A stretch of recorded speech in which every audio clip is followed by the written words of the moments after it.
Welcome to episode 32 of Insects for Fun. I'm your host, Mitchel Logan, and this week we are taking a look at one of my favorite butterflies, and the largest butterfly in the Americas, the owl butterfly. Owl butterflies are 20-some-odd species within the genus Caligo, and are found from Mexico down into South America, flying in both the rainforests and secondary forests. Secondary forests simply means the forest has regrown after a cutting or clearing either from a natural or man-made process. The butterfly, as stated in the intro for this episode, is indeed the largest butterfly within the Americas, and it's got a wingspan ranging between 6.5 to 20 centimeters depending on the species. Blue morphos can also get up to this size and share similar coloring. This often makes the two confusing to distinguish between for a novice butterfly watcher. And yes, butterfly watching is in fact a hobby, much like bird watching. And on the topic of birds, owl butterflies get their name because of the very large conspicuous eye spot seen on both their outer hind wings, as well as the patterning and coloration. The under/outward facing wings really do resemble an owl, especially a horned owl.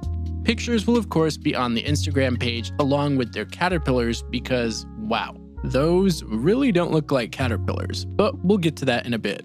The inner/upper facing side of the wings vary heavily by the species, with some being more black and monocolored than others, but they do often have blue, which does not help at all for people who already have difficulty differentiating them from blue morphos. But if you listen to this episode and check out the Instagram page, then you too can be confident the next time you encounter one of these butterflies.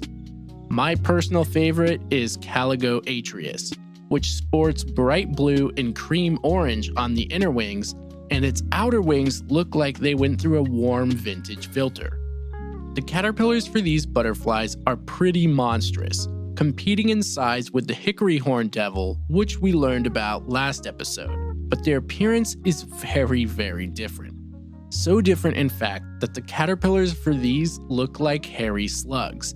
Yes, that is an oxymoron, but there seriously is no better description. The tail end of this caterpillar is slimmer than the midsection, and forks into two tails that look like eye stalks on a slug, and the head is also narrow and flattens into the body. Something un-sluglike would be the tufts of fur that poke out of their back. Some species have longer tufts than others, which look like a row of spikes going down where a spine would be. I've seen these in person while at a butterfly house in Montreal, Canada, and they really are huge and unlike any other caterpillar I've ever seen. Earlier, I mentioned that the genus for this group of butterflies is called Caligo, and there's a good reason for this. Caligo in Latin means darkness, or the dimness of light, and as it turns out, these butterflies are actually crepuscular, which is just a fancy word for being active at dawn and dusk.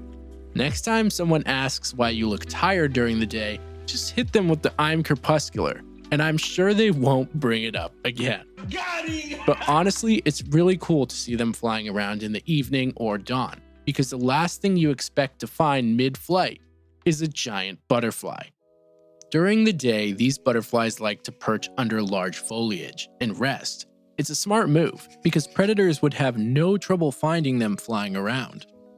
The butterflies feed in the evening hours on a variety of things from rotting fruit and animal dung to flowers from heliconia, fan palms in the family Cyclanthaceae, also referred to as Panama hat palms, and bananas. But banana trees are not native to the neotropics, so this usually occurs on banana farms. The primary diet is definitely rotting fruit though, which is why you find so many of them clustered around bananas, mangoes, and other common fruits at butterfly gardens. It's actually quite common to see them in exhibits that offer an indoor butterfly room along with blue morpho butterflies, probably because they are some of the largest butterflies in the world, and they also happen to be easy to raise. The caterpillars feed on the same plants the adults fly to, making them a pest on banana and plantain farms. So much so that it was apparently proposed to use parasitic wasps on farms in certain countries to lower their populations. Now, I tried to find records of this, but I was unable to. And to be honest, I feel like releasing parasitic wasps in a neotropical country would require a huge amount of testing to make sure the wasp wouldn't affect native populations of other insects.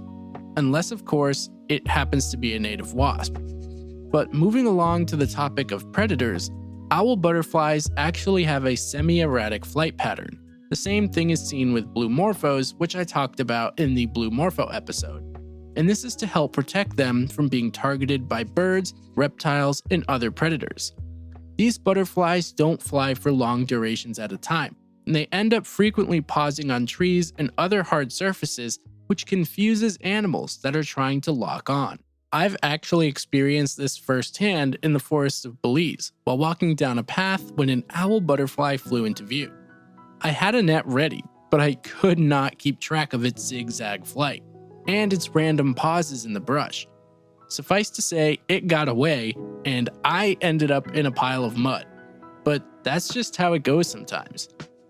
Owl butterflies also partake in a behavior known as lekking, which is when male butterflies stake out a territory and then compete with each other for the attention of a female. These butterflies usually line up along a forest edge or along a road and sit waiting for a female to fly by. The males actually scent these territories using pheromones and will even fight off other males who fly into their lekking space. If a female flies into the territory of a male, he will pursue her for a short while to see if she's interested. And if she's not, that's just the way it goes, and he'll return back to his perch. What's odd is that the areas males choose to lek aren't very strategic in terms of resources. Oftentimes, these locations don't have anything in particular that would attract an owl butterfly. They usually aren't even in an area the butterflies would normally inhabit either. It's like these butterflies specifically chose areas where they could stand out and can really show off what they have. The funny part is that the males will often be relatively close to each other too, but not close enough to overlap territories. It really feels like a show hall where females fly slowly down the line to choose which male they want. This usually happens at dusk or dawn, with many observers claiming that the phenomena only lasts until the sun makes it over or under the horizon, depending on the time of day. Now, if you'd like to check out the Instagram, you can find all these images at insects4fun, and if you'd like to send an email requesting something that I haven't talked about yet, you can send an email to insectsfordummies@gmail.com. And of course, if you enjoyed the episode and or are enjoying the podcast, please make sure to rate it and leave a review if you can on whatever platform you listen. It really helps out a lot. Next week, I have a very special collaboration episode with another entomology podcast known as Just Bugs. It's a really fun episode, and I'm sure you guys are going to enjoy it. Thanks again for listening, and you'll hear from me next week.